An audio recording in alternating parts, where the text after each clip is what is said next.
these theories extend to not only humans, but throughout the animal kingdom. Over time, a species inevitably experiences random variations. We've seen this in a variety of birds. Birds? Yes, the species' need for survival focuses their characteristics to adapt, change. It is their primal instinct. Please, gentlemen, all I am trying to say is that we're not so dissimilar than the primitive man from whence we came. Of course we have multiple layers masking our true inner selves. The uniforms of society, education in its highest form, lavish indulgences. We have evolved beyond creation's expectations. But under the right circumstances, facing a primeval threat, I assure you, gentlemen, that our evolution will revert back to its primal savage form, fighting for survival at the very cost of humanity. Create enough hunger and everyone becomes a criminal. Create enough hunger and everyone becomes a criminal. Create enough hunger and everyone becomes a criminal.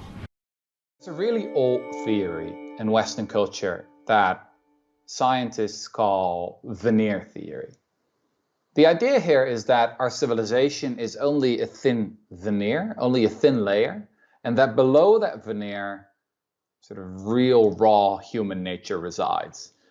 And that, when something small happens, or big, we're in a crisis or in a pandemic like we're right now, that humans reveal who they really are, that deep down we're just selfish. We are beasts. We may even be monsters. But luckily we have this civilization that is basically protecting us from what we really are.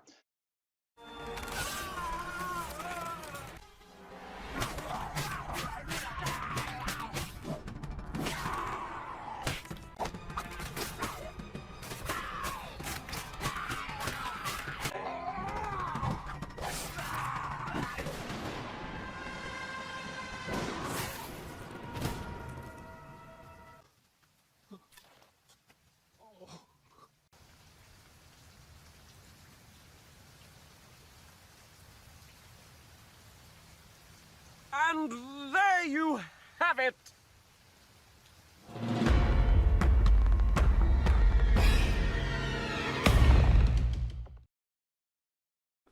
So that was a very dramatic discovery because it really made people realize for the first time that Konrad Lorenz had been wrong when in the 1960s, in his famous book on aggression, he said, warfare is restricted to humans. Animals do not deliberately kill each other. Well, now we know that actually there's a bunch of animals that deliberately kill each other, and they always do so under essentially the same circumstances, which is when they feel safe doing it.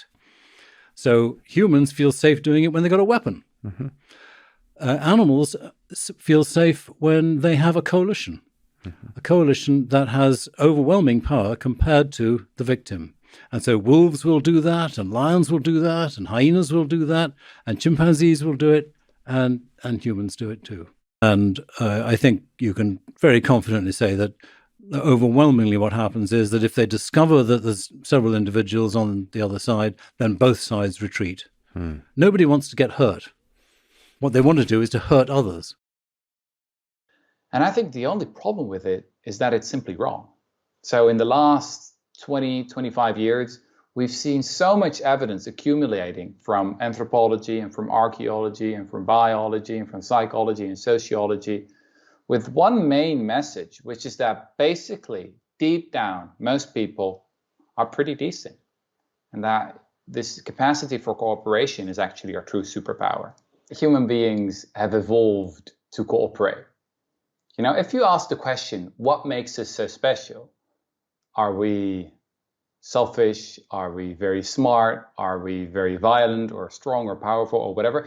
What is the reason that we conquered the globe? Why not the bonobos or the chimpanzees? Then I think the answer is that we have evolved to work together and to cooperate on a scale that no other species in the whole animal kingdom has been able to do.